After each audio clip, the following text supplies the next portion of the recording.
Welcome to Fast Keto. I'm your host, Ketogenic Girl. Did you know that you actually have the option to either be a sugar burner or a fat burner?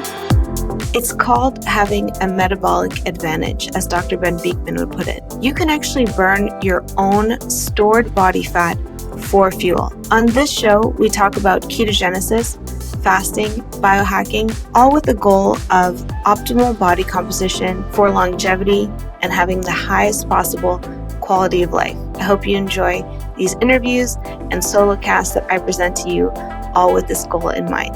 Hey guys, welcome back to Fast Keto. I am so pumped about today's episode. It is with one of our favorite doctors here, Dr. Ken Berry. And I know you probably know him well if you're in the low carb or keto space. If you haven't heard of him before, you are in for a treat.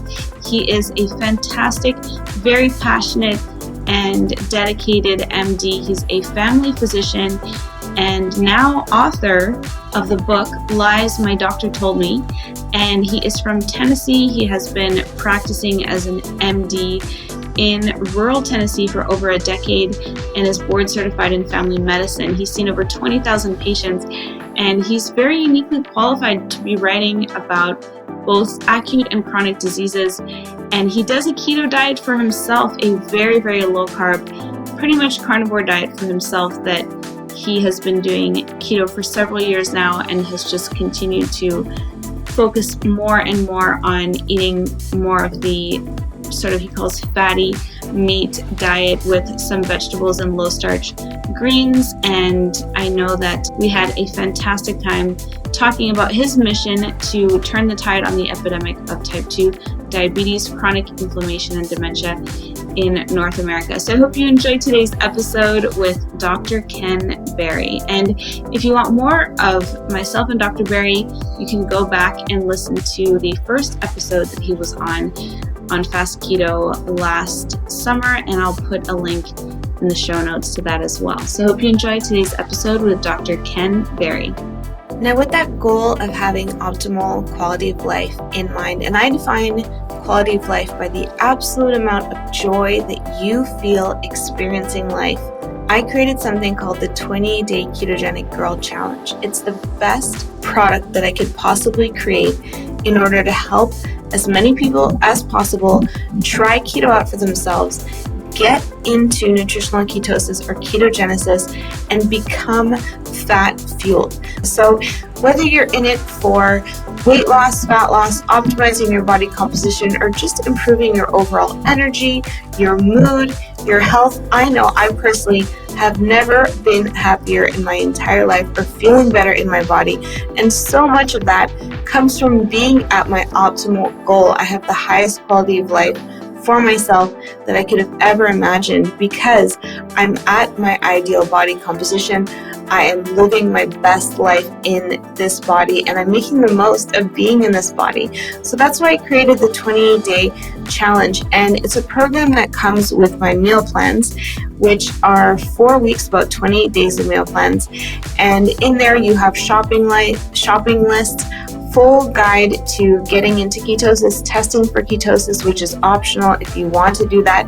But the coolest thing about it is it also comes with my unlimited support and coaching. So I added this in after I had first created the program because I realized that so many of us have questions when we're starting out a brand new way of life, a new lifestyle. Not only do we have lots of questions, but we also need to have a lot of support.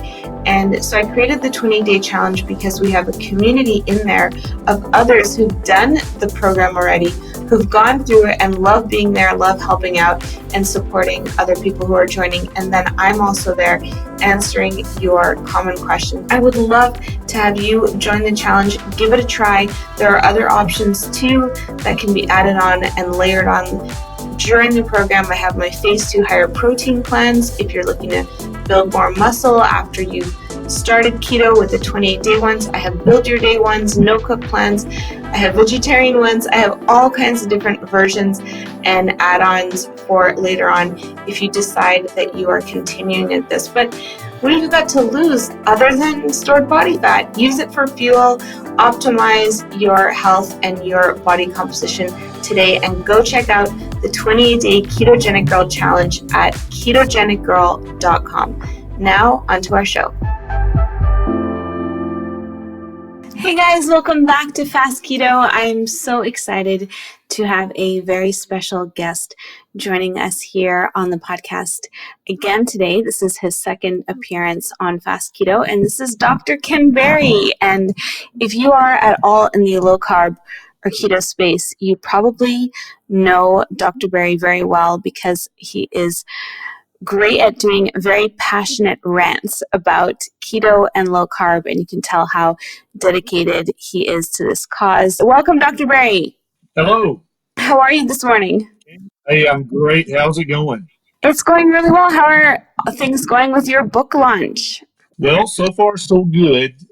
We've bumped up quite a bit in the Amazon ratings and on the Barnes and Noble ratings, and we're very happy about that. And I'm just glad that people are finding the book useful. That's amazing. Now, I didn't realize that Dr. Fetke was also, he wrote the foreword for your book? Yeah, he was gracious enough to write the foreword for the book. He and I are both contrarians and iconoclasts, and we've kind of become friends on Twitter. And he accepted, and so yeah, I'm very honored that Dr. Gary Fetke would write the foreword for me. Yeah, that's fantastic. I just recently had the pleasure and honor of meeting him at a conference in the fall, and him and his wife are just both amazing humans. So that's really cool that he wrote the foreword for it. I'm glad to hear the sales are going so well and the rankings that you mentioned. And it's fantastic because I was saying in your intro, you know, most people probably know you as being a very passionate and dedicated MD, and I have no doubt that that comes across quite a bit in your book as well. I hope so. Yeah. Now, how has keto personally changed your life? Well, I would say that the ketogenic way of eating has basically erased chronic inflammation and chronic stiffness and chronic pain from my life. I can remember very well back when I was 30 years old. Every morning I got up out of bed like an old man. I had chronic severe heartburn every day, dandruff that no shampoo would get rid of, allergies, runny nose, sinus congestion, skin irritation, rashes. Everything was inflamed. Everything was not happy. And I didn't know it back then because I thought I was a really smart doctor, but I was poisoning my own body and my own mind by the crappy food that I was putting in my body. And so really, diet has just given me back a life that I'm not in constant pain, inflammation, and chronic obesity. Yeah, I mean, you can tell when someone is passionate, a lot of times it's because it's also affected their own lives.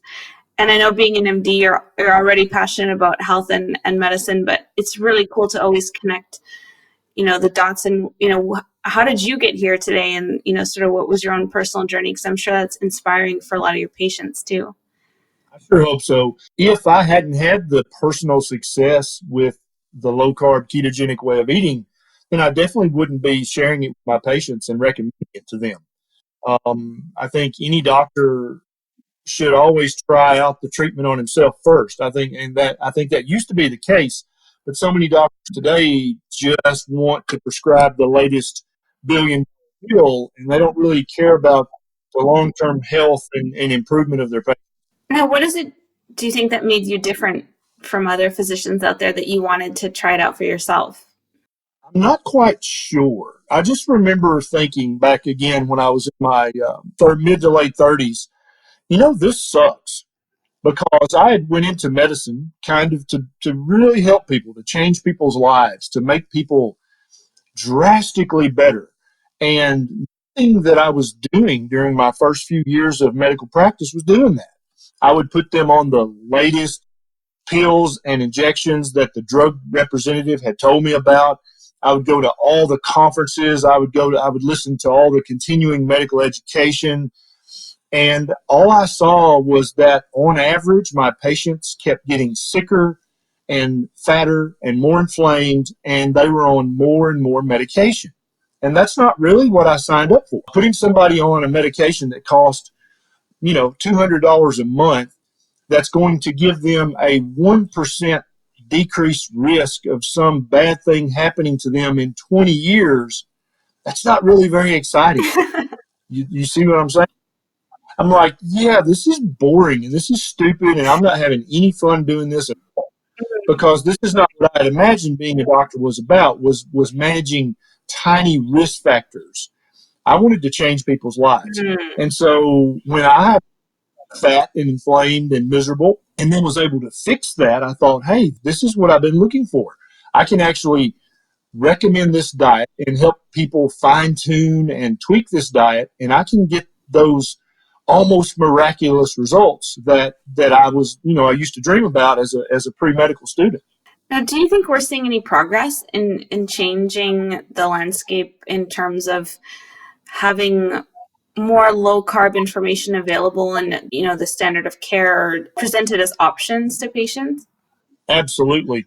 The American Diabetes Association, which is the de facto lead organization in the world for diabetes, just came out with their update, and they now offer a low carb option as a way to manage diabetes. They still won't say reverse or cure, but they'll say you can manage your type 2 diabetes with a low carbohydrate diet, which is a huge step in the right direction. I didn't predict that we seeing that change for another 5 years. So I'm surprised, and I'm pleasantly surprised that they obviously have been listening to me and Dr. Fettke and Dr. Noakes and Dr. Naiman on Twitter and Dr. Fung. They've been listening and they've been watching, and I think that they've realized that, yeah, we need to offer this as a viable option for people, or we're going to be open to a class action lawsuit or worse. Because telling type 2 diabetic to eat lots of carbohydrates, the average day of eating recommended by the ADA in the past would have about 300 grams of carbohydrates, many of which would be very immediate release, high glycemic index carbohydrates that there's just no doubt spike the poor patient's blood sugars all day long and lead to worse health outcomes. And I think that in the behind the scenes at the American Diabetes Association, there have been some intense discussions, and they see the writing on the wall. Low carb is here. It's here to stay. It's actually saving diabetics from early complications. It's actually reversing type 2 diabetes, and it is the way to go. So I predict each year when their guidelines come out that low carb will play a bigger and a bigger role. And if they have any common sense whatsoever, that's what will happen. I was also surprised to see it, happening kind of sooner than I would have thought as well. Do you think that it might influence the standard of care of other conditions and, just metabolic syndrome? And it's kind of this nebulous thing that, we try to define. Do you think it could have positive influence there as well? Yeah, I think it will. Now, the timeline will differ for differing specialties because in medicine in the U.S., each different specialty kind of has its own fiefdom, and they don't really like to be told what to do by other specialties. And they don't really read outside of their specialty, which is a huge thing I talk about in the book. Yeah, a good doctor should read outside of their specialty. For instance, I'm family medicine.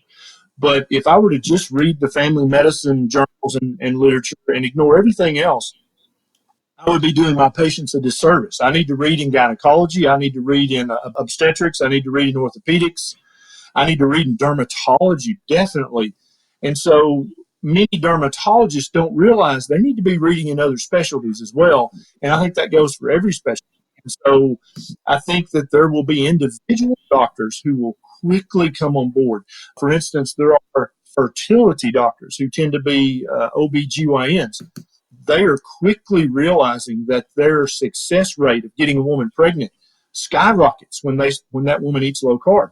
And so the fertility clinics are quickly implementing this because their bottom line depends on them having a high fertilization rate, right?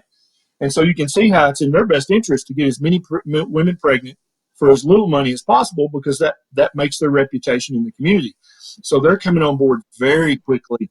It looks like right now the three specialties that are the slowest to jump on board are endocrinology, who you would think would be in the vanguard, but definitely are not at this time.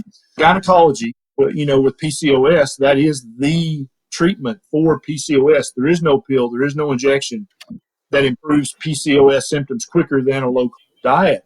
And then dermatology, it's like they think that the only thing you can do for the skin is rub something on it, a cream, a lotion, a prescription topical. They just can't fathom the fact that human skin is literally made of what that person has eaten over the last 3 to 6 months. And if that's crap, high carb garbage, then they're going to have bad skin and they're going to have rashes and they're going to sunburn easier. But these three specialties just don't seem to get it. But I'm not going to give up. I'm going to keep yelling at them on Twitter, and hopefully we can get them on board. That's fantastic. So I'd love to get an update from you on how things are going with your clinic. I was really, alarmed to see what happened, and I hope everything is going okay with you guys. And I know you guys are pregnant too, so that must have been a pretty stressful thing.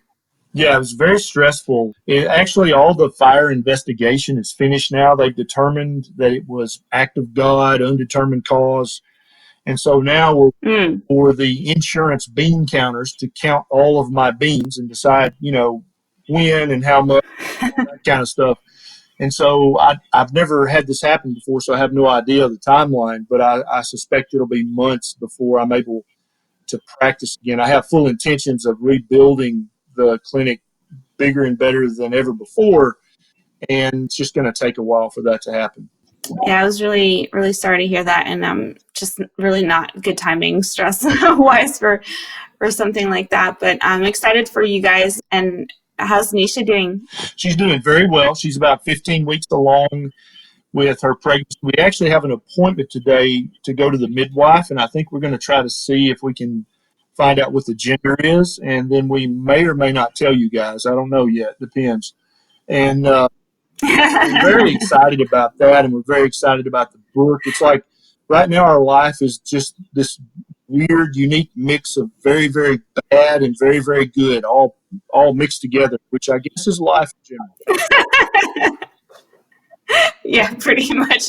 That's a great summary of how it tends to go.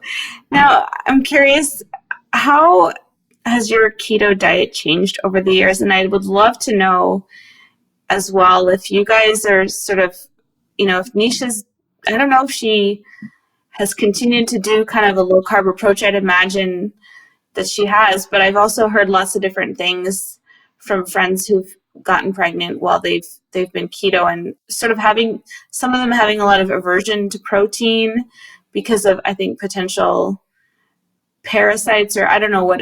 I've seen all kinds of different reactions, so I'd love to see how you guys are kind of doing keto as a family. Yeah, it's very interesting what has happened to Nisha's taste buds during the first trimester.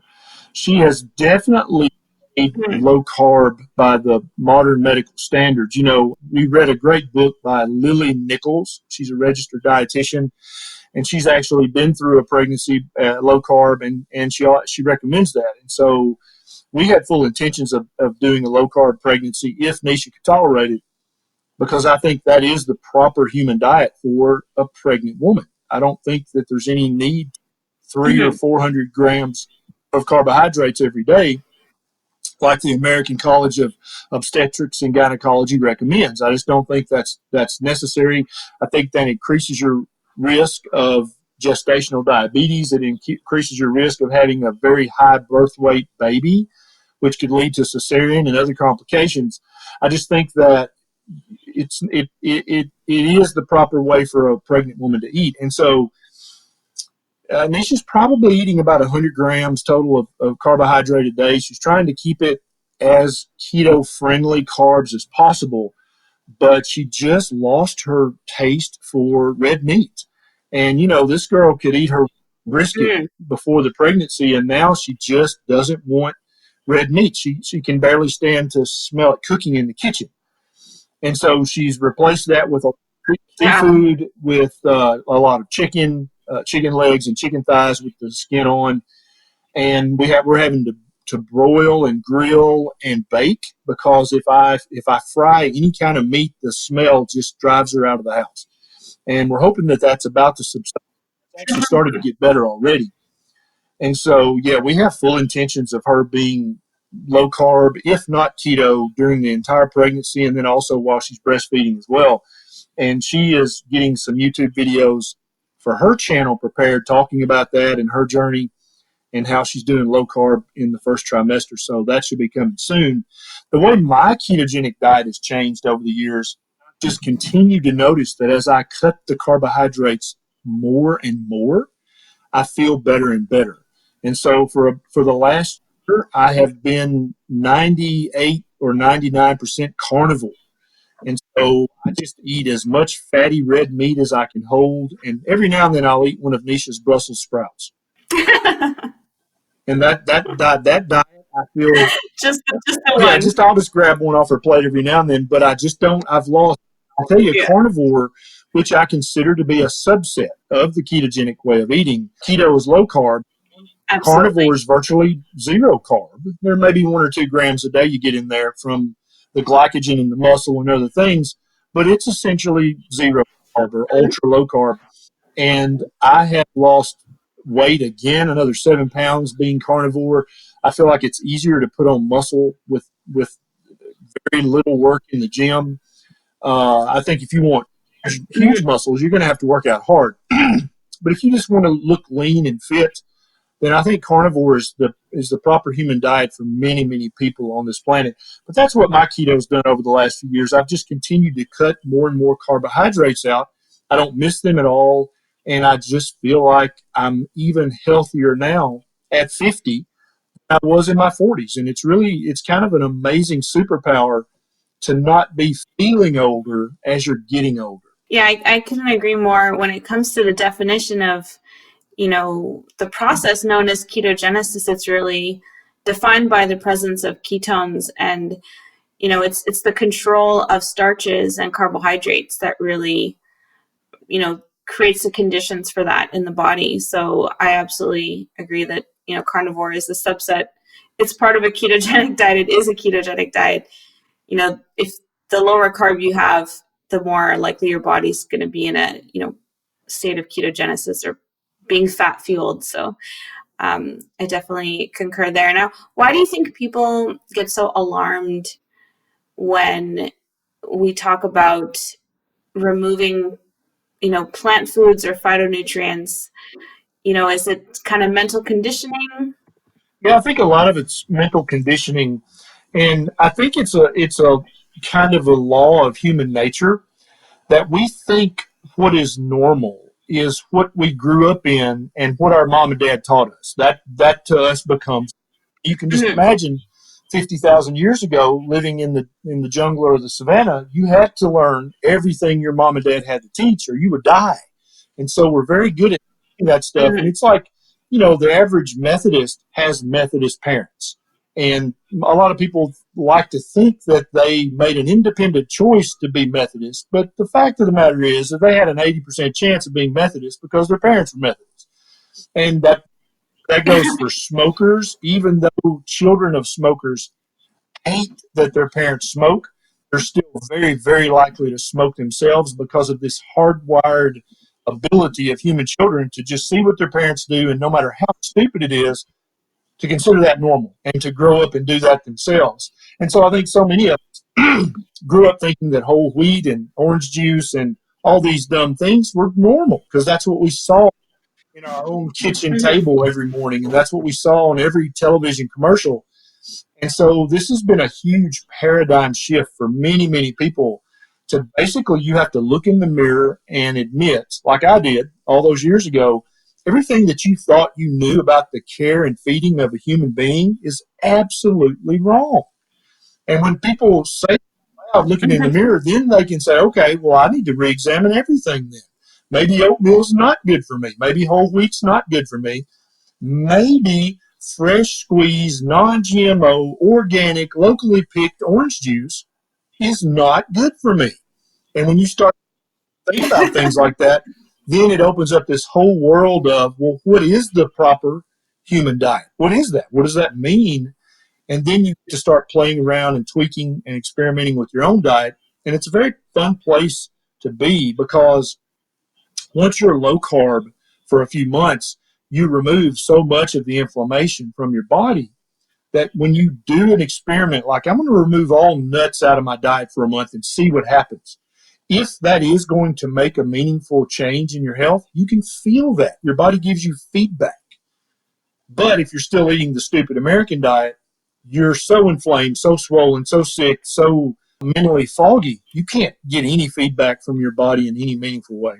Yeah, that's a really, really valid point. Now, why do you think that when people make the transition or try low carb, that, they oftentimes have kind of an unpleasant experience? And what are things that you like to advise people when they're beginners to keto, tips and things that make the transition easier for them to reducing carbs? I'm glad you asked this question.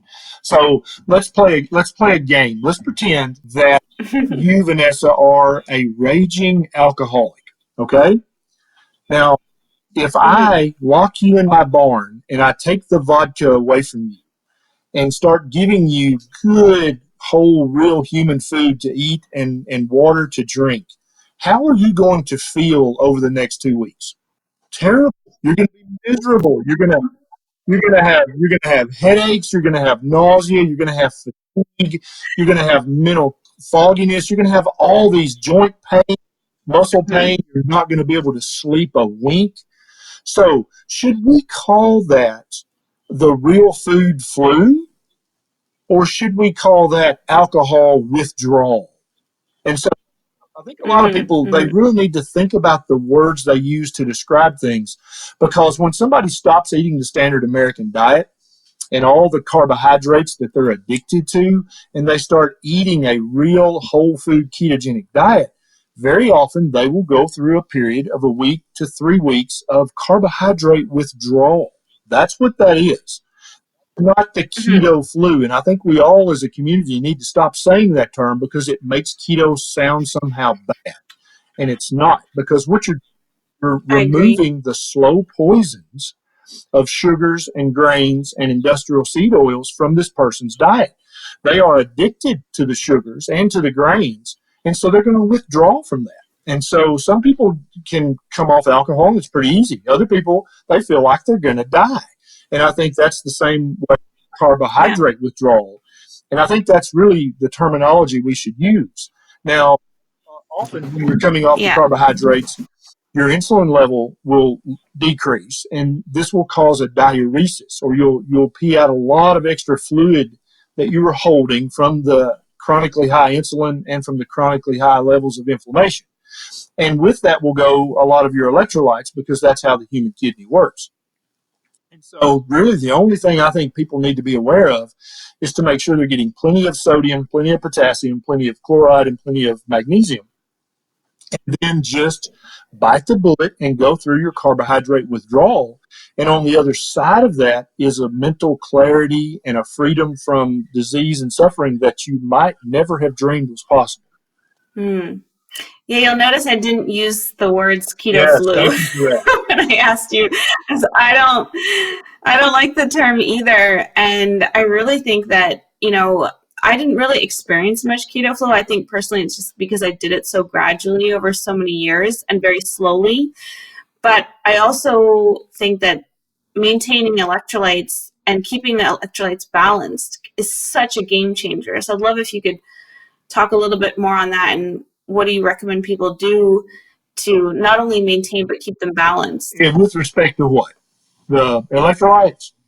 Yeah, I mean, I think that, like you said, a lot of that discomfort during that withdrawal phase can come from this depletion in electrolytes, and they're so important for so much of our body function, especially the ions that we need just for Mm. muscle actions and that potentials to fire. And there's so much more to sodium, especially to calcium, to magnesium, than we even understand. There's so much to it and what goes on in all these metabolic processes in the body. So I'm really curious, what is the best way, in your opinion, for people to supplement electrolytes and maintain a good level of them when they're doing low carb? Yeah, I think there's multiple ways that you can supplement them.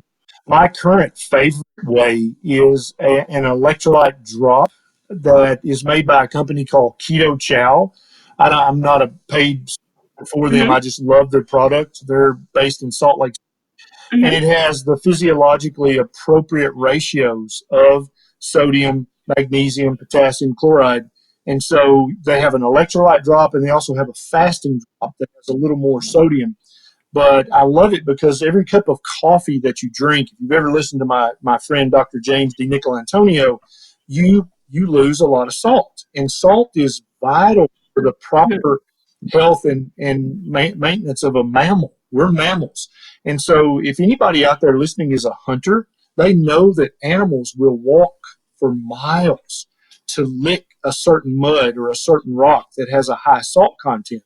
And these mammals that not Mm-hmm. because they're gluttons, not because they're stupid. They do that because not because they're addicted to salt. They do it because salt is necessary for mammalian life. If you don't get enough salt and sodium and Mm-hmm. chloride here, you will have fatigue. You will have mental cloudiness. You will just feel terrible. You can have aches and pains. And so, Mm-hmm. so many people out there, again, going back to that, what is normal? They've been raised their entire life to believe that anytime you can cut some salt out of your diet, that's a very good thing. And that's just absolutely a myth. It's a lie. It's not true. Salt is mandatory for a healthy mammal to function properly. And most of the people, even people with heart failure, need more salt, not less salt. And so I love the book, The Salt Fix by my friend Dr. D. And I love the Keto Gel electrolyte drops. And that it's just so easy and they're very affordable. They're not expensive at all. And so, yes, you definitely could get cream of tartar. You could get new salt or light salt. And then you could just get a good, unprocessed, ancient sea salt like Redmond's Real Salt to keep your salt, your sodium, your chloride, magnesium, potassium up to where they need to be. I really don't want people saying, "Oh, that's what keto flu is you're just low on electrolytes and low on minerals." I don't think that's true at all. I think that might lead to some muscle cramps, muscle spasms, and a little bit of the problem that you go through with carbohydrate withdrawal. But I think 95% of the symptoms are you're Right. going through a phase of withdrawal from something you were addicted to, and that's going to suck. Yeah. That's a really good point, and there's kind of multiple levels to it as well, like physiological addiction. Then there's also the mental side of it and habits and all that. So it's quite a lot to do at one time. Do you recommend that people kind of go off carbs gradually, or just to make it easier for them, or what do you like to recommend to people when they're coming to you and saying, Dr. Barry, I want to try keto or low carb? Yeah, that's a very valid question. And I actually was discussing that on a YouTube video I posted yesterday about sugar addiction.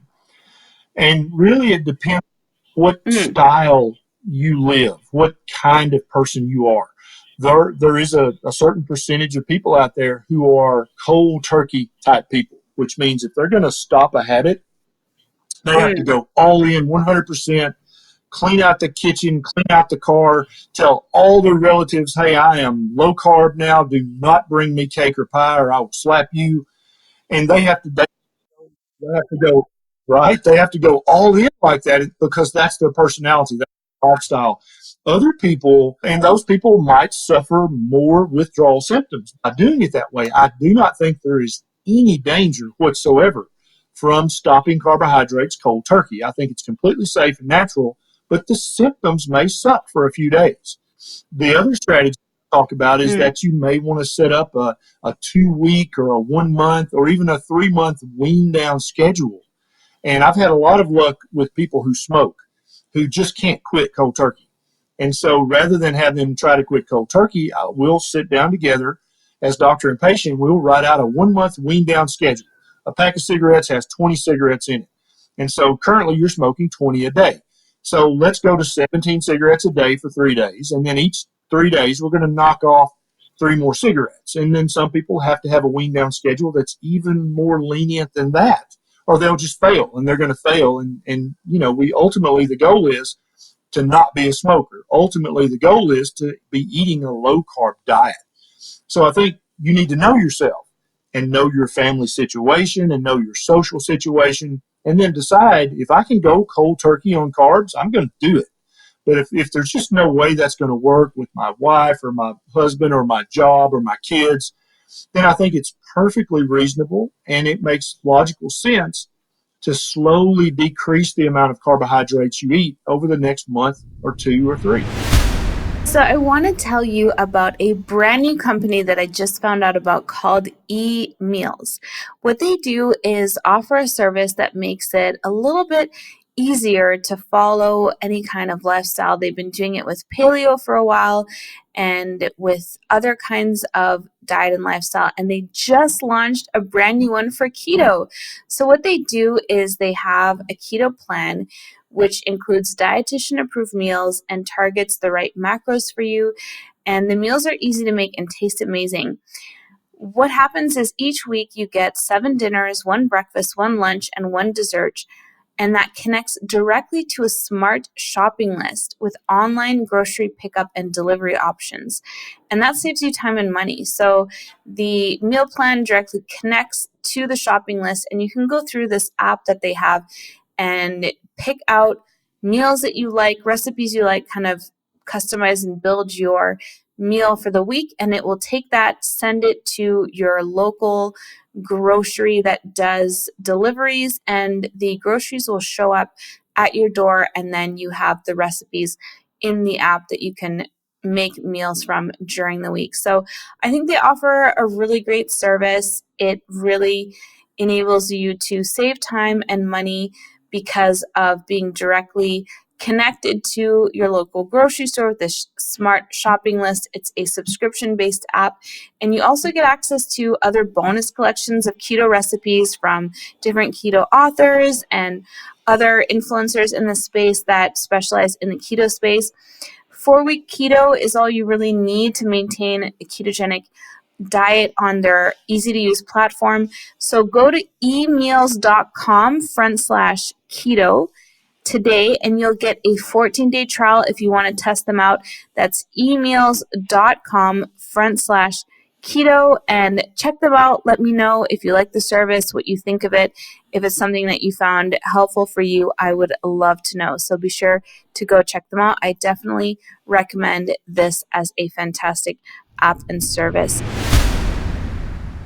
That's a really great approach. I read that there's 2 types of people when it comes to that kind of thing, abstainers and moderators. And if you are an abstainer, it's just best to go cold turkey 100%. But if you have a moderator mindset, it'll drive you crazy if someone says you can never have any of this ever Exactly again. right.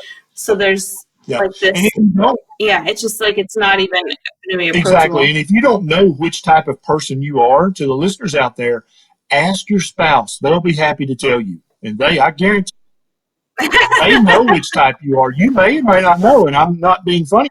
I'm being real here. Some people just don't know which they are, but your spouse will know, and they will let you know immediately if you ask.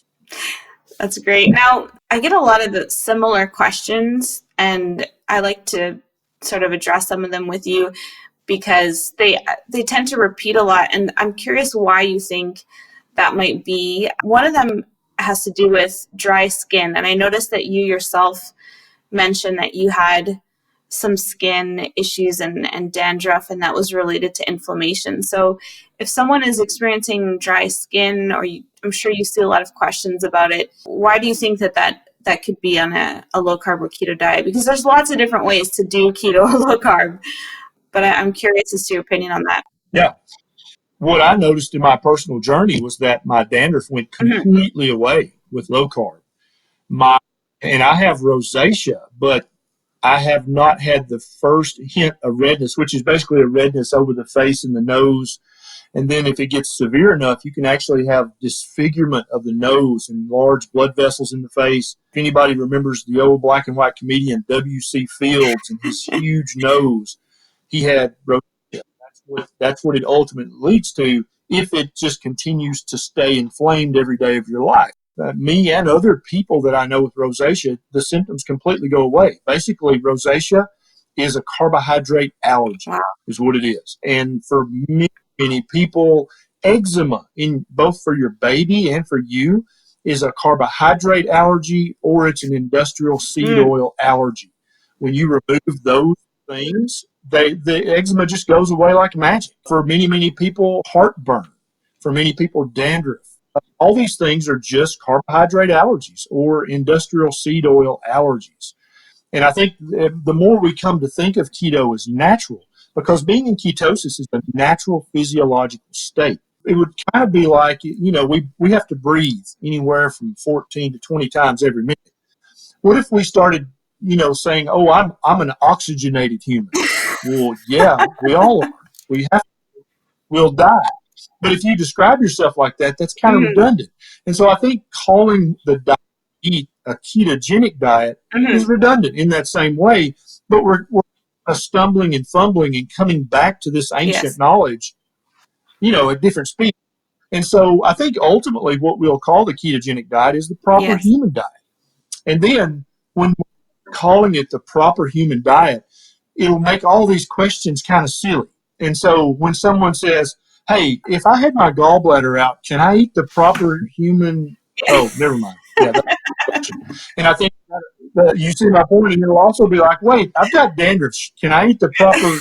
Oh, yeah, never mind. All of these questions will then become silly once our paradigm has shifted 100% from the terribly erroneous place it was before to the proper place, which is a low carb diet filled with whole single ingredient foods is the proper human diet. Then nobody will have that question because they'll be like, "Duh, yeah, dude, you need to breathe and you need to eat the proper human diet or you're going to die. Duh." But I think a lot of people are at different points in their journey. Their paradigm has shifted different degrees. And so that question means a lot to them. I've started eating keto and this has happened. Is that okay? Whereas if you said, I've broke my carbohydrate addiction and I'm now eating the proper human diet, do you think it's causing? No, of course not. It's not. There's something else going on. You've still got a hidden source of carbohydrates in your diet. You've still got a hidden source of industrial seed oils. And I was just talking to someone today, and they were eating a lot of meat skins, which I think is fine, but they didn't realize the meat skins are not fried in lard, which would make perfect sense. They're fried in canola oil. And so they were still getting a supply of canola oil every day in their diet. So they're going to cut that out, and they're hoping that's going to lead to resolution of the symptoms we were discussing. I think there's something hidden in your diet or in your lifestyle that you still need to work on if you're having a specific symptom on keto. Yeah, that makes a lot of sense. And it makes sense why, certain people who have some residual or lingering health issues who do see success when they cut out more carbohydrate or go zero carb, whether an elimination diet is a temporary tool or with a longer term goal in mind, that they see resolution of lingering health things because you just cut every source out. Like you were saying with the seed oils, or there's so many hidden sources. I know we touched on that a little bit last time because you shocked me with the pancake batter thing and the scrambled eggs at the restaurant. And I never looked at diners the same way. Yep, it's a big deal. And we have to all think what motivates that restaurant owner or what motivates. And so they're not stupid. They're just trying to not go broke. And if they have to put a little pancake batter in the scrambled eggs to make them even more delicious, oh, you can bet they're going to do that. And so at multiple chain breakfast restaurants here in the United States, you have to say, "Do not put pancake batter in my scrambled eggs. I want only scrambled eggs." And the waiter will be like, "Oh, okay. I don't know why you would want that. They don't taste as good, but okay." And it's just like a lot of people don't realize that at Starbucks, coffee places, you have to say "no classic," or they will put a squirt of simple syrup, which is sugar, in your coffee. Even if you just order black coffee, it's such a habit for the baristas to put that squirt of classic in there because it gives it that Starbucks taste. They don't think about it. You have to know that these places do these things and request politely, of course, and respectfully that they don't do that to your food in order to have your best health. And Vanessa, I've had so many hundreds of people either come up to me at a conference or online and say, I had no idea that Starbucks put a squirt of sugar in every cup of coffee unless you said don't do that. I had literally no idea. I was blown away. Why would they do that? And anytime why, the is because they don't want to go broke. They're trying to build an empire, and you have to have amazing tasting coffee to do that. And there's no doubt putting a little squirt of sugar in your coffee makes it taste better. No doubt about it.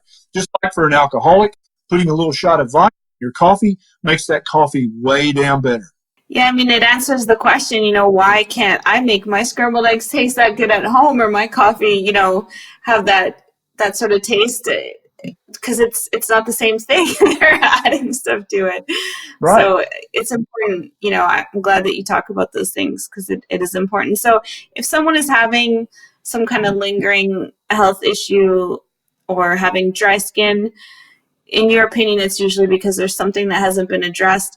If someone has hair loss, when you see that kind of question, eating the proper human diet, is that sometimes protein related, or what do you usually see with that?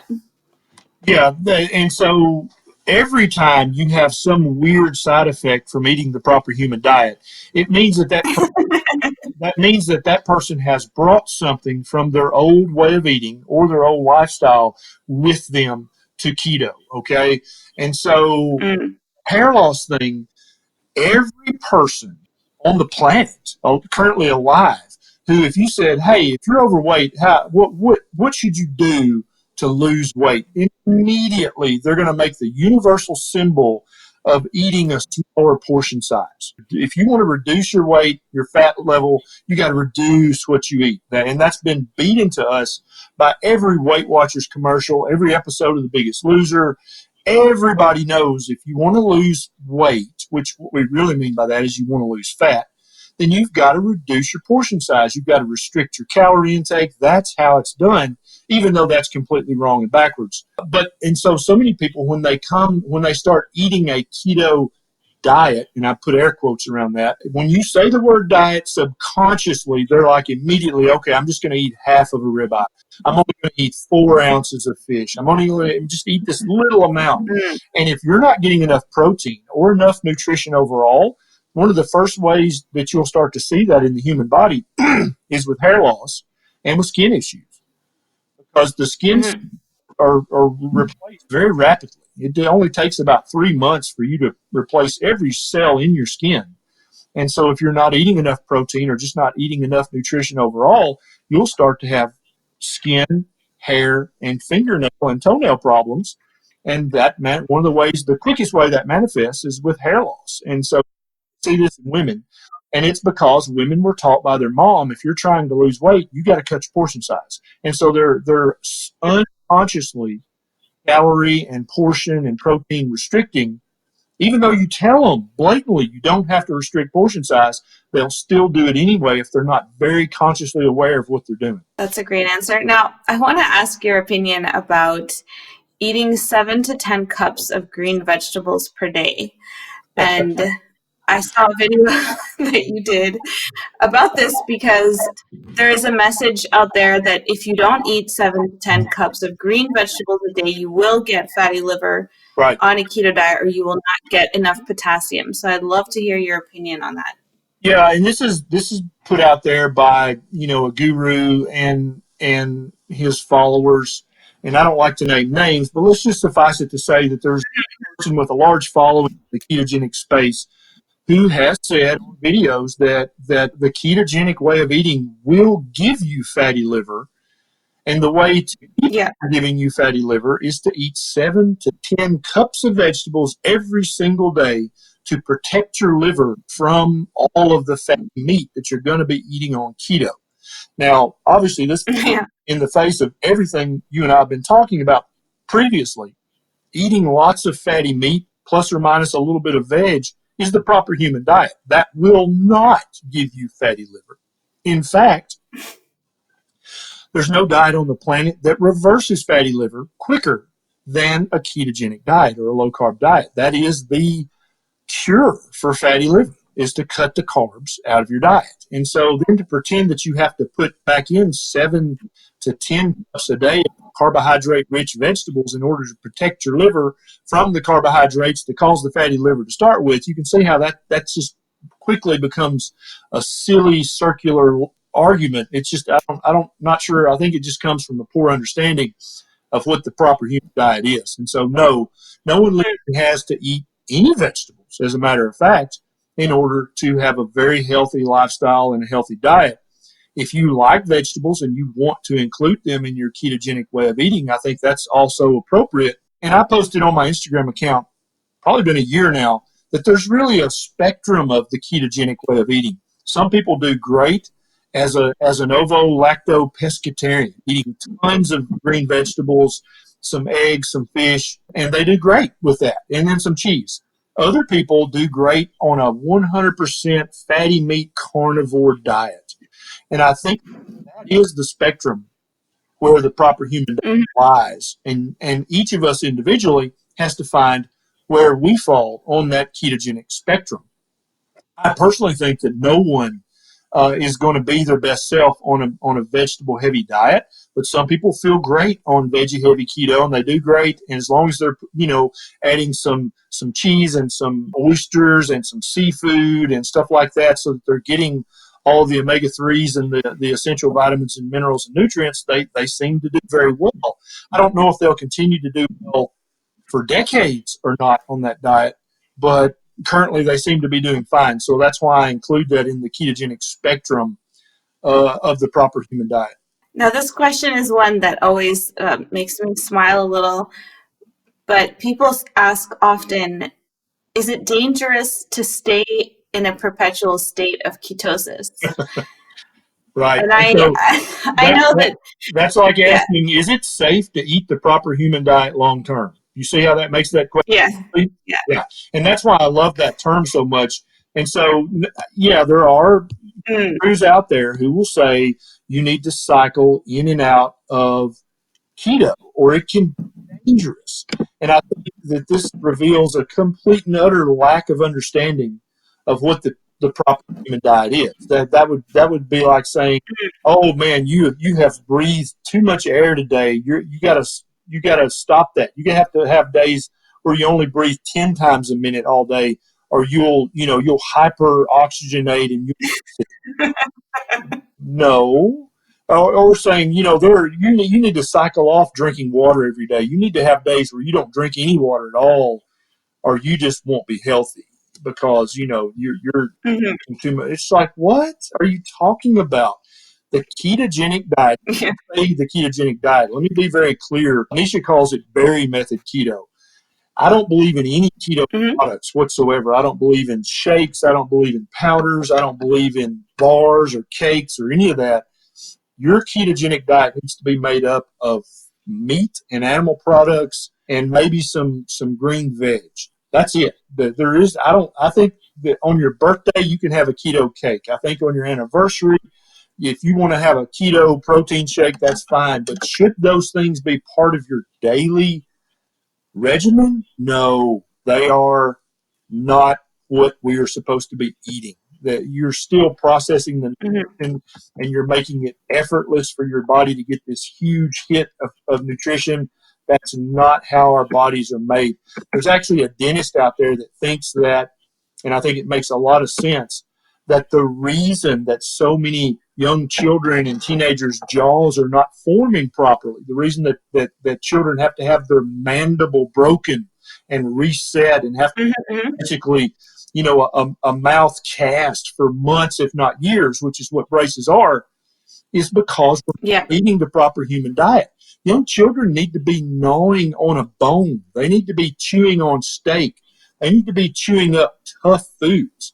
And this is his theory, and you can go back and look at the photographs that Weston A. Price took of natives who grew up that way. Their jawline is pristinely perfect. Their teeth are perfect. None of those guys needed braces.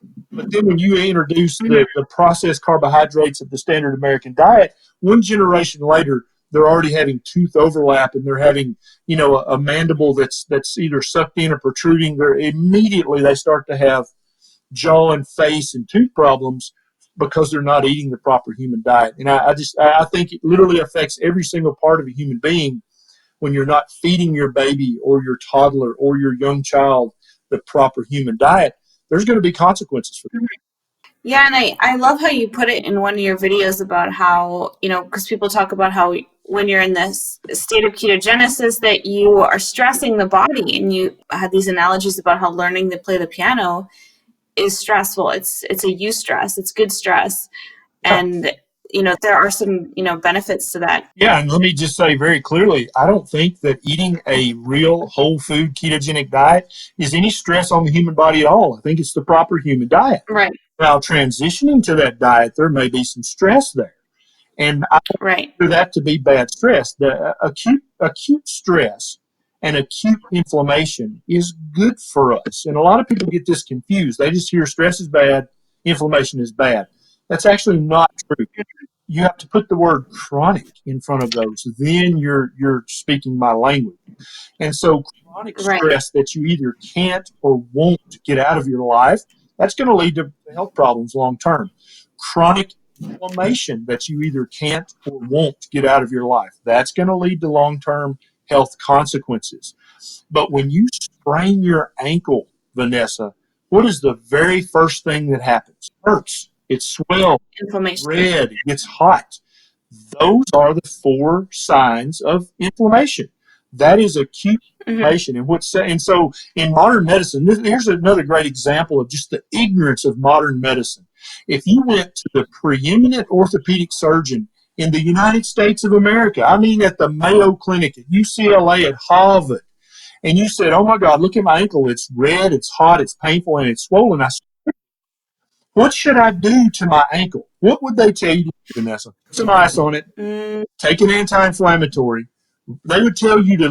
literally fight every single part of that inflammation. Here's the problem with that advice. That inflammation is the first step of the healing process. And Mm, now that's why so many people have these chronic joint injuries that just never healed properly, is because, the cyclooxygenase pathway that we block with the COX-2 inhibitors, that is a vital part of the inflammatory pathway, which is a vital part of the healing pathway. And so when you go to Harvard, to that orthopedic guy that wrote the book, and you follow his advice and you put ice on your ankle and you wrap your ankle and you take an anti-inflammatory like ibuprofen or Celebrex or Mobic or whatever, you're actually slowing down your healing process. Now, does it make it feel better? Is that really the goal? Is to have an ankle that immediately feels better but takes longer to heal and has an increased risk of winding up being a chronic ankle pain? That's the kind of idiocy we're dealing with in American medicine right now. And that's why I wrote the book, Lies My Doctor Told Me, is because I'm sick and tired of people saying, yeah, my ankle just never healed right. I sprained it really bad one time and it just never healed. I'm probably going to have surgery. No, the reason it didn't heal is because you interrupted the healing process by the ignorant advice that orthopedic surgeon from Harvard gave you. it's so funny you said that because I just had my wisdom teeth taken out, and I was trying so hard to resist icing it and taking anti-inflammatories for it because I was like, I know my mouth is trying to heal, That's right. You're but exactly right. Yeah. And but I was like, slow sometimes the pain is so down. severe that we can't. We have to take It it. was. Yeah, sometimes that's life. Sometimes it happens to you and you just have to Yeah, deal with it. But if you're having minor inflammation, for you like sprained your ankle just a little, or you had a cavity filled, or you had some minor procedure, do not take an anti-inflammatory. If you have just a little bit of a headache today, do not thoughtlessly take yeah, an over-the-counter anti-inflammatory for that. You're setting yourself up for long-term pain, stiffness, chronic disease. yeah. I love that. Now, and knowing that you look at this whole framework from sort of an ancestral way of eating, I'm really curious what your thoughts are on dairy, just because that is kind of excluded from the paleo approach. Yeah, and so dairy is, I don't, okay, let me be just very clear right up front. I don't think any human being as an adult should eat or drink any dairy product. Okay, I think that is less optimal than not. Okay, now with that being said, I eat cheese almost every day. I put butter in my coffee, put butter on my steak. I use those every day. And let me tell you how I rationalize that in my mind. Only human beings drink the milk of another species. There is no other species of animal that does that. If milk were the awesome source of nutrition that we've been taught all our life, there would be a weasel or a bird or some kind of a rodent that would have learned a strategy to steal this nutrition from other mammals. They would sneak in, like a weasel would sneak in and pretend to be a baby pig so it could suck at the teat of a sow who's had babies. There would be some example of that in nature, but there is literally no example of a mammal sneaking in and stealing the breast milk of another mammal. Only human beings do that. Now, is drinking lots of milk an excellent way not to starve to death? Absolutely. If you're starving, drink milk. I promise you won't starve. If you want to gain fat as quickly as you possibly can, drink lots of milk. It's full of growth hormones. It's full of all kinds of stuff that will make you gain fat. If, however, your goal is to be the healthiest, leanest human being that you can, I would probably not drink liquid milk. The reason that I think butter is fine is because all of the sugar and virtually all of the protein, which can be quite inflammatory, has been removed. All you're eating is the milk fat. And I don't think the fat is a problem for humans. I think we eat that all day long and it doesn't inflame us, or for at least most of us. And it's perfectly fine. Why is cheese okay? Well, what has happened to cheese? Cheese has been acted on, the milk has been acted on by a microbe, which has eaten up all the sugar, correct? That's what the microbe's there for, is sugar. And in the process of eating the sugar, the waste products of the microbe have bent the inflammatory protein molecule, and now it's a different shape. And I think for most people, that makes the protein much less inflammatory than it would be in the liquid milk itself. And that's why I think most people can eat at least some cheese and not really be inflamed or have any problems as long as it's a full fat cheese. I think that's fine for most people. There are some out there, however, who even a full fat real cheese will inflame them unless it's a raw milk cheese. And then even some people, that is inflammatory. For some people, even butter has too much trace protein and trace carbs. They have to eat only clarified butter or ghee. And so I think this is because, we've been advertised to the moon and back that milk is good for you. Every grandmother wanted milk. It's just, it's one of those things that we grew up thinking was normal. And so I think it'll take a generation of humans before we don't consider drinking a glass of milk. One day we'll consider that weird. Like, what the hell's wrong with you? Why would you do that? But now it's a normal option, right? Yeah, you're not kidding about the marketing. It's definitely been heavily marketed to us. Now, that's really interesting. I do sheep cheese myself, and I tolerate it quite well. But, not so much chugging the milk like I did when I was a teenager out of the fridge. Yeah, same goes for me. Back when I played football in high school, I used to drink a gallon of 2% milk every day, thinking that I was doing a tremendous benefit by doing that. And looking back now, I realize all I was doing was causing my severe daily allergies and dandruff by doing that. I wasn't really reaping. I should have been eating lots of fatty meat, a little veg, and then I would have been optimizing my athletic performance. Yeah, we need to rebrand to Keto Does a Body Good, because oh my God, yeah, that's beautiful. Please run with that. A lot more helpful. Now, just for some real quick rapid fire, what's your favorite restaurant keto order? My favorite restaurant keto order currently is a full rack of dry ribs, onto which I put a lot of salt. Okay. And that's my current go-to order if I suspect the restaurant has fairly good ribs. Awesome. And what's in your mug these days? So currently, my current keto coffee, because we're never going to say the B word again because it's so confusing to people. My current keto coffee has about a teaspoon of grass-fed butter and a big pinch of Redmond's real salt in each cup. And now if I'm not hungry at all, I won't even put the butter. I only do that if I'm starting to get hungry and I'm trying to extend my fast. But the salt goes in every cup because I know that the diuretic of coffee is going to make me lose some salt.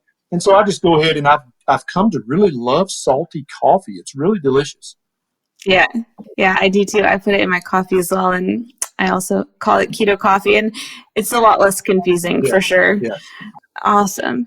Now, what's your sort of overarching goal or intention for the world? And tell us more about your book and, how people can kind of find it, but how does your book kind of play into that, your overall sort of intention for your work that you're doing, your life's work? Yeah, so I have been called for whatever reason to end the type 2 diabetes epidemic in the United States and the world, and to end the obesity epidemic. There was just a new article published that the rates are even higher now than they were a year ago.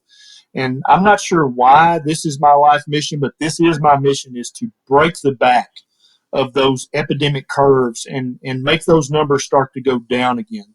Because when you've got pediatric endocrinology clinics focusing on nothing but children with type 2 diabetes and fatty liver, there's something bad wrong with that. We are literally through the looking glass into Twilight Zone territory. And currently, every doctor's standing around with his thumb up his butt, acting like we don't know what's causing this. It's multifactorial. You'll hear doctors use that word because it makes them sound really smart, but in reality, we have no damn idea why this is happening. But I think I figured out why it's happening. I think I figured out the root cause. It's the carbohydrates causing chronic insulin spikes and chronic inflammation. That's what's causing virtually all of the chronic disease, the type 2 diabetes, the fatty liver, the obesity in the U.S. and in the world. That's what's causing all of it. And so it's my mission to wake people up, because never is the American Diabetes Association going to hold a press conference and say, guess what, we were wrong, we're idiots. That's never going to happen. And so I've got to reach out to just regular people who have a spouse and a dog and a job and a life and say, hey, step away from the carbohydrates if you want to have a life that makes you feel a little bit like an Avenger. If you want to feel like a god or a superhero, stop eating the carbohydrates, and things will happen in your life and in your health that are almost miraculous. And I really enjoy doing this, but the only way I know to reach people is on social media. And the only way I know to expand my reach beyond my followers is for my followers to share this message. And so I always ask people to share. Please share this, because you can really save someone's life by doing that. But that's where lies my doctor told me came from, is I got sick and tired of doctors just giving patients ignorant medical advice that was based on, number one, no common sense, number two, not ancestrally appropriate, and number three, was based on no meaningful real research. They're just repeating what they heard their professor say. They're not even thinking, and that's not the job of a doctor. If you're not thinking and teaching as a doctor, then you suck, and you should find a new profession. I just would want to give you a standing ovation for that, because that is just amazing, and it makes me tear up a bit, just because we really need MDs and doctors like you who are brave enough to stand up against sort of conventional wisdom when it comes to taking all the nutritional information out of the equation. And I there's so many family members and friends in my life that have been affected because of poor nutritional advice or lack of nutritional advice. I really thank you so much for the work that you're doing, for being brave, for going out there and spreading the message. As an MD, your word goes so much further, as you all know, than when other people are sharing the information. And it's just, I really want to thank you from the bottom of my heart for all the work that you're doing. And it is such important work. Well, I appreciate that so much. It really means a lot. And I can promise you this, I won't ever stop. I won't ever slow down as a poor Nisha gets sick and tired of hearing me run my mouth. But that's the only way I know to spread this message. And so I won't ever stop. I won't. That's awesome. Well, I love your fire and your passion, and I know that people will love your book. Where can people find the book and follow more of your awesome videos and information? So the book, Lies My Doctor Told Me, Medical Myths That Can Harm Your Health, is available everywhere books are sold, I'm told, by Victory Belt Publishing. That's my publisher. Should be in Barnes & Noble. It should be at all the bookstores. It's definitely on Amazon. Should be on all the Amazons in different countries as well. When I first got into this, I had no idea that there were 8 or 9 different Amazons. I thought there was just Amazon.com. Definitely not true. And so they're available now as the paperback and the Kindle version. And then within the next 2 or 3 months, Carl Franklin from the Two Keto Dudes we'll be reading the Audible version, and then Carl and I will be kind of chatting about what the chapters are about in between each chapter. And so it's going to be I think it's going to be a very fun Audible book that's going to give way more value than if, somebody just read the book and that was it. Oh, that's fun. And I do a lot of work on my YouTube channel. I've got over 500,000 subscribers now on YouTube, which still blows me away anytime I think about that. That's amazing. It's really weird. Yeah, I'm not even sure how that happened. I do a lot of I'm honest, I have no idea how that happened.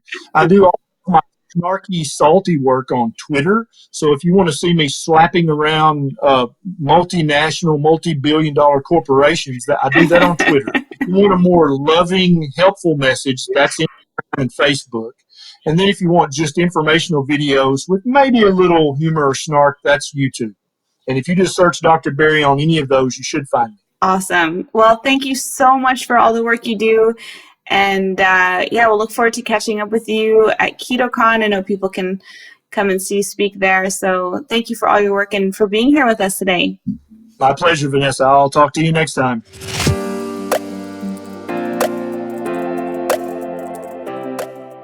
All right, guys, thank you so much for being here today and tuning in. I would like to invite you to check out the 20-day Ketogenic Girl Challenge. A lot of the things that we talked about on today's episode, I find are really solved by doing a ketogenic meal plan like the one that I designed, the 20-day Ketogenic Girl Challenge. And a lot of that comes down to having someone already calculate everything for you, having the macros all dialed in for you, having this meal plan with all the portions already outlined for you. It really helps address a lot of the portion control issues, and having everything calculated already really helps with preparation and doing batch prep.